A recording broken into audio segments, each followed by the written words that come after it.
Olá, amigos, amigas que nos acompanham em nosso canal no YouTube, especialmente estas que gostam de acompanhar as nossas atualizações.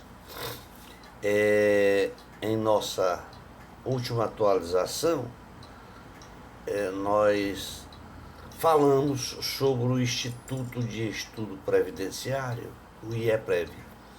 Hoje nós falaremos um pouco sobre a revisão da vida toda e as implicações dos embargos opostos pelo INSS. Antes de iniciarmos, gostaria de pedir a todos que nos acompanham, que se ainda não fizeram a sua inscrição, que nos ajudem fazendo a sua inscrição, deixando like, fazendo comentário, para que eu possa melhorar o conteúdo do canal. Ficaria muito grato a todos que nos ajudassem se inscrevendo, comentando, deixando um like. Bom, a revisão da vida toda não deixa de ser um tema que está em voga nos dias atuais. A referida tese previdenciária tem ganho ampla publicidade e divulgação em razão do potencial que tem este tema.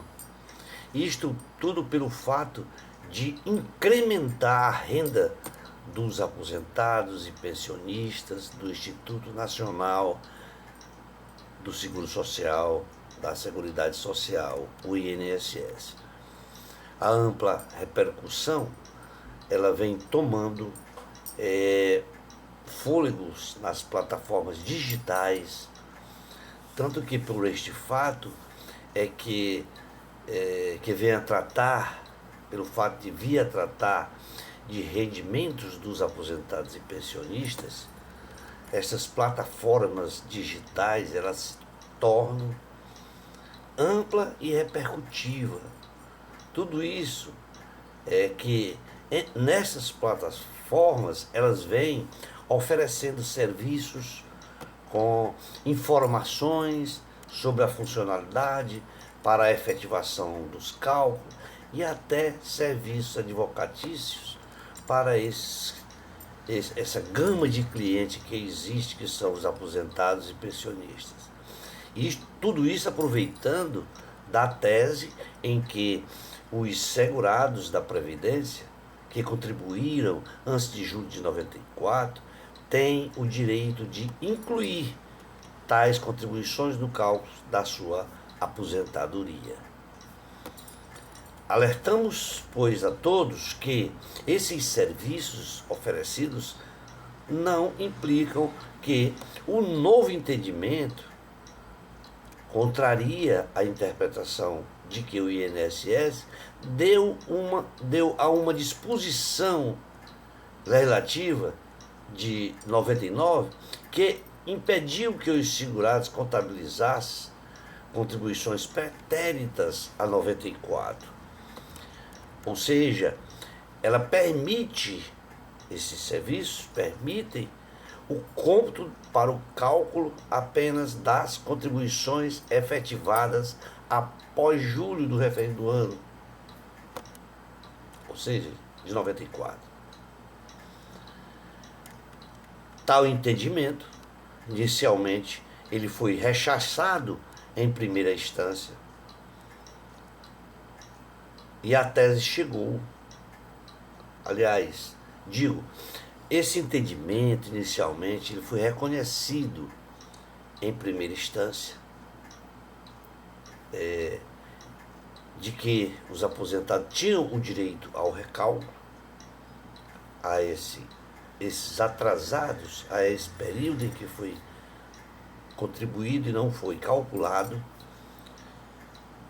Na primeira instância foi reconhecido e a tese ela chegou ao Superior Tribunal de Justiça, que foi também acolhida no julgamento do tema repetitivo 999 pela primeira sessão do STJ e oriunda do recurso especial, o RESP número 1596-203 do Paraná, com o provimento do recurso especial.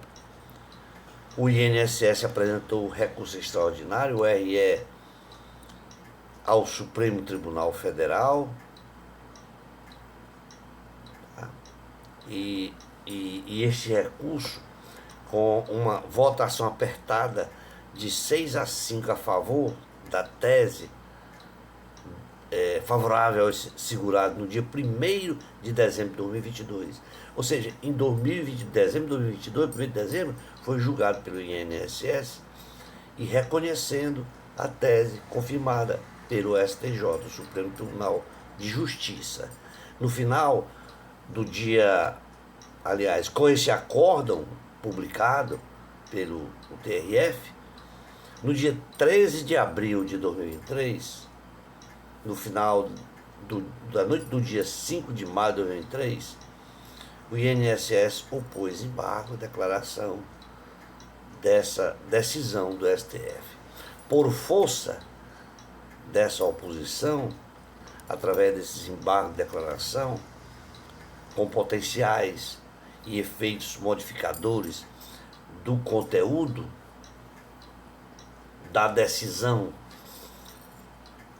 do STF, pode-se dizer que a questão não está completamente decidida. Nos embargos, o INSS levanta vários pontos, em que um dos mais sensíveis é o eventual desrespeito à cláusula de reserva do plenário por parte da primeira sessão do STJ. Segundo o INSS, o argumento da afronta ao artigo 97 da Constituição Federal pelo acórdão recorrido não foi efetivamente decidido pela STF, tendo em vista que 5 ministros entenderam que o STJ não violou a cláusula de reserva no plenário, ao passo que outros 5 ministros entenderam que houve violação a esta exigência. O INSS argumenta que hoje o aposentado ministro Ricardo Lewandowski, tendo argumentado que não teria se posicionado sobre a questão, o que importaria a sua efetiva deliberação pela Corte Suprema, em razão do empate verificado no julgamento da questão. Com a já amplamente discutida, o amplo debate e histórico debate do caso da revisão da vida toda, nessa atualização nós tentaremos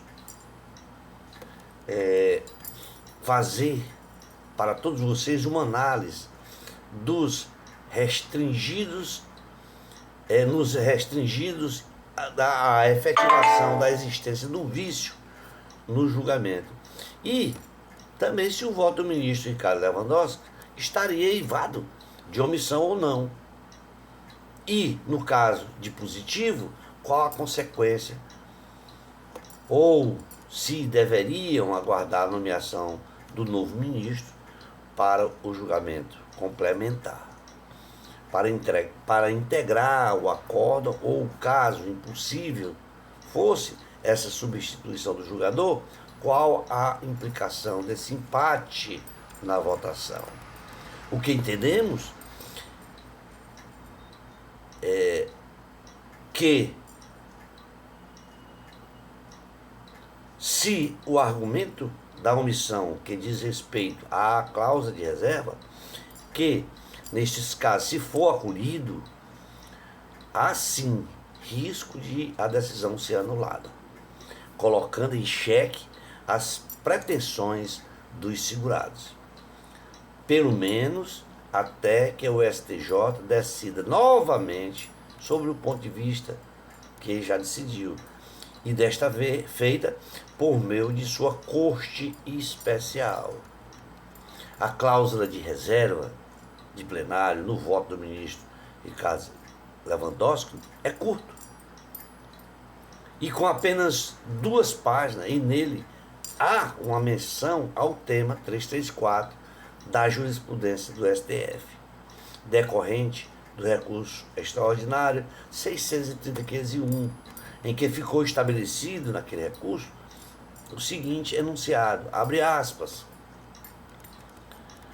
Para o cálculo da renda mensal inicial, cumpre observar o quadro mais favorável ao beneficiário, pouco importando o decesso remuneratório ocorrido em data posterior ao implemento das condições legais para a aposentadoria. Fecha aspas.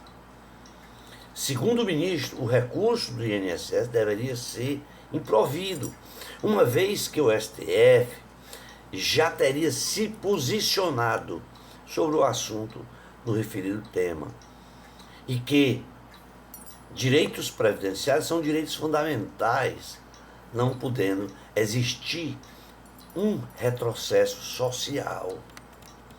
Em outras palavras, observamos que o voto do ministro não trata de impugnação do acórdão da primeira sessão do STJ, pela suposta falta de respeito da cláusula de reserva de plenário, porque seu voto foi de forma objetiva.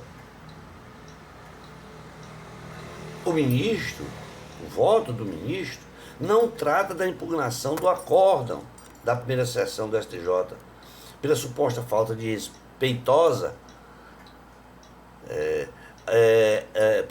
pela suposta falta de respeitosa cláusula de reserva de plenário, mas sim, ele foi objetivo e emitiu seu voto. E tal cláusula de reserva de plenário, que está previsto no artigo 97 da Constituição Federal de 88, vem sim a dispor que um ato normativo só poderá ser considerado inconstitucional pelos tribunais se a decisão for proferida por seu plenário ou órgão especial. Por tal razão, é controversa esta ideia enquanto exigência. Isto porque já existe posicionamento no sentido de que ela deveria ser extinta, ou seja, que esta cláusula deveria ser extinta. Entretanto, o Instituto tem sido exigido, mesmo que casuisticamente pelo STF. Em 2019, por exemplo, a Corte Suprema, ela considerou nula a decisão do órgão fracionário do Tribunal Superior do Trabalho, que negou a aplicação do inciso 2º do artigo 94 da Lei 9.472, por violar ao artigo 97 da Constituição Federal de 88. E a súmula vinculante número 10, quando por maioria deu provimento ao recurso extraordinário e fixou a seguinte tese, abre aspas, é nula a decisão de órgão fracionário que se recusa a aplicar o artigo 94, inciso 2, da Lei 9.472 de 97, sem observar a cláusula de reserva de plenário, conforme artigo 97 da Constituição Federal. Fecha aspas. Portanto, de forma que existem diversos posicionamentos interpretativos quanto à referida exigência, tais como deve incidir quando se nega a constitucionalidade do dispositivo, mesmo que de forma indireta, a súmula vinculante número 10 não incide o caso de afastar a aplicação guiada em precedente, está lá no artigo 948 do CPC, ou porque o caso não se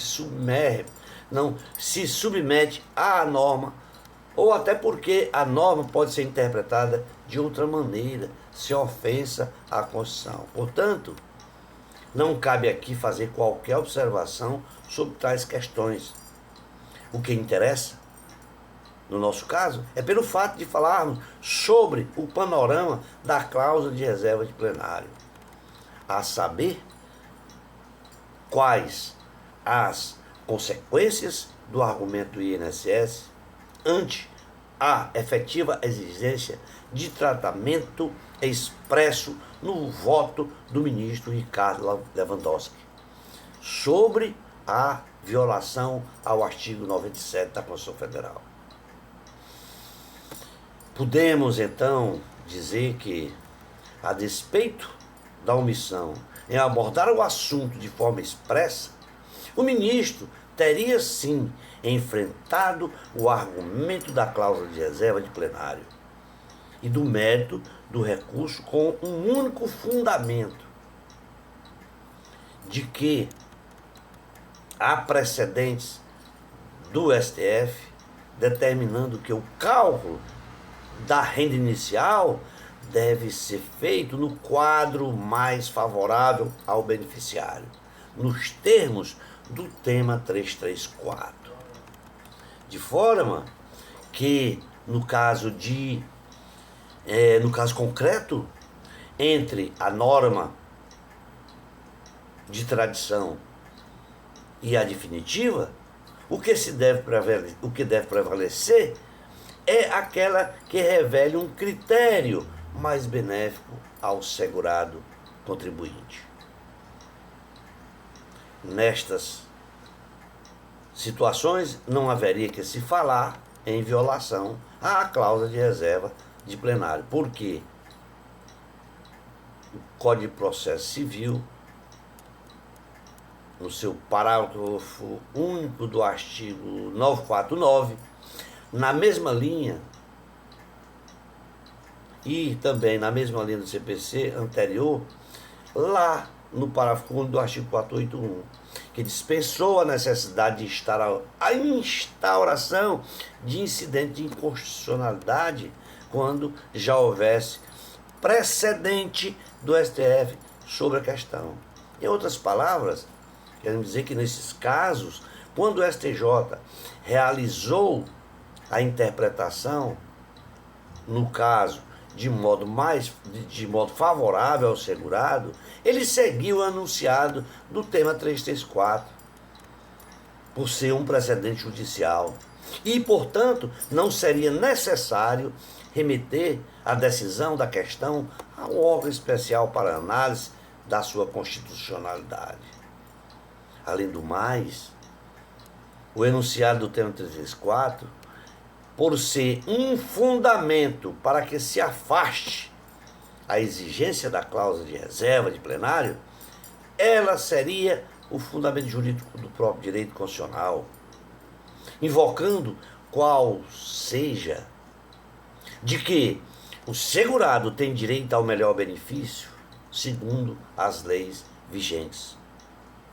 Parece ser nesse sentido, a manifestação do Instituto de Estudos Previdenciário e EPREV, em que eu falei na atualização anterior, no vídeo anterior, eu falei sobre esse questionamento, que na condição de amicus curiae defende que a aplicação da regra do melhor benefício seria apenas uma questão de interpretação da legislação infraconstitucional e, portanto, não exigiria o respeito à cláusula de reserva de plenário. Também podemos analisar uma segunda possibilidade, que é a efetiva omissão, porque o ministro não tratou do ponto expressamente. E essa possibilidade, além de ser contrária à primazia da decisão de mérito, de acordo com o artigo 4º do CPC, faz uma interpretação literal da decisão, sem considerar o seu contexto, os elementos do caso, e a relação do voto do ministro Ricardo Lewandowski com os outros votos proferidos. Tudo isso por ser uma exigência do artigo 489, parágrafo 3º do CPC, De forma que, considerando que haveria omissão na decisão do ministro, outros detalhes emergem nesse caso e geram perplexidade, inclusive para diferentes casos, não somente o da revisão da vida toda. É o que entendemos ao verificar, por exemplo, com a questão recentemente decidida pelo Pleno do STF, em sessão no dia 9 de junho de 2022, quando o STF modificou o entendimento para assentar uma questão de ordem, que era a validade de voto proferido por ministro posteriormente aposentado ou outro motivo de cessação do exercício do cargo, mesmo que no caso em destaque. Como se verifica, o objetivo da regra era preservar o voto já proferido, impedindo que o substituto do ministro, que não mais integra a corte, possa proferir novo voto no lugar daquele entendimento externado, já amplamente externado. Nesse sentido, e tendo em vista a recente aposentadoria do ministro, qual solução para o ponto?